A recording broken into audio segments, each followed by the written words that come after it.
Cắt.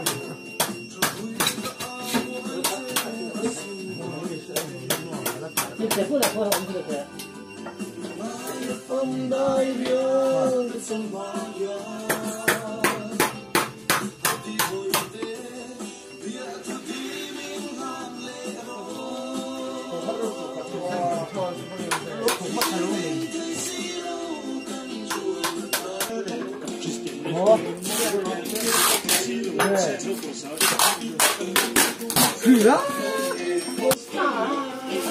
Ja, jag kan inte lägga den.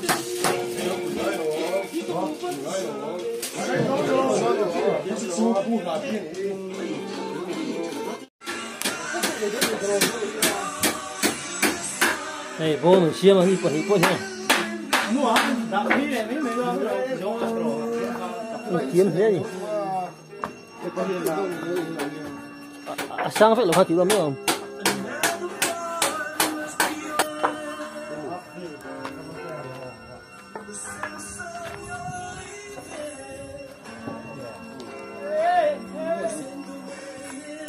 Cho mà con hay vô chia mà anh vô nghe hay cho mà anh vô từ nghe Sao cái giờ gì á tụi Cứ mà mặc cái mô. tụi có bom tụi nữa về đừng đi ngay à. Cho bom tụi.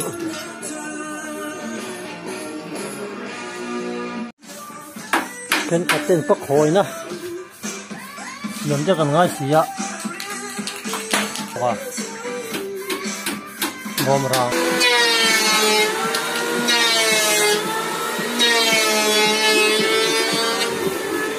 Nghe con gì đó.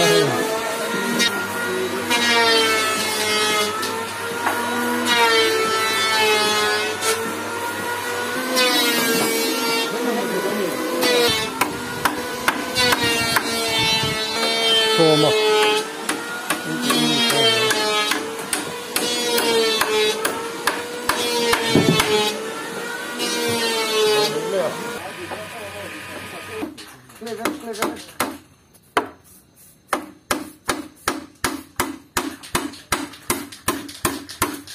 Cô ta tụi môi đâu, cô ta tụi môi,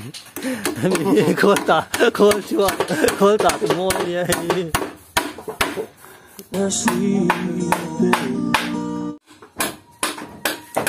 Sometimes late at night, I lie awake and watch her sleep. She lost in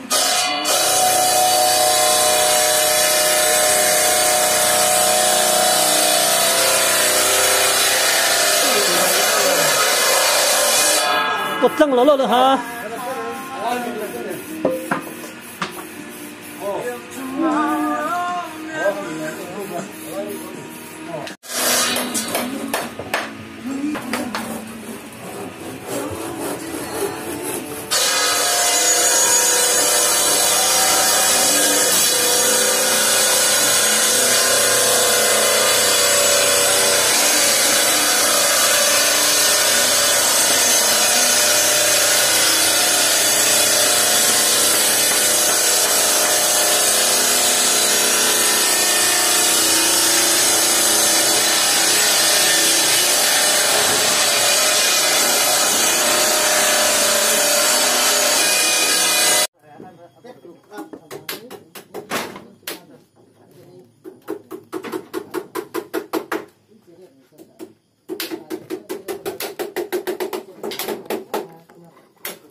Nó lâu hay gì?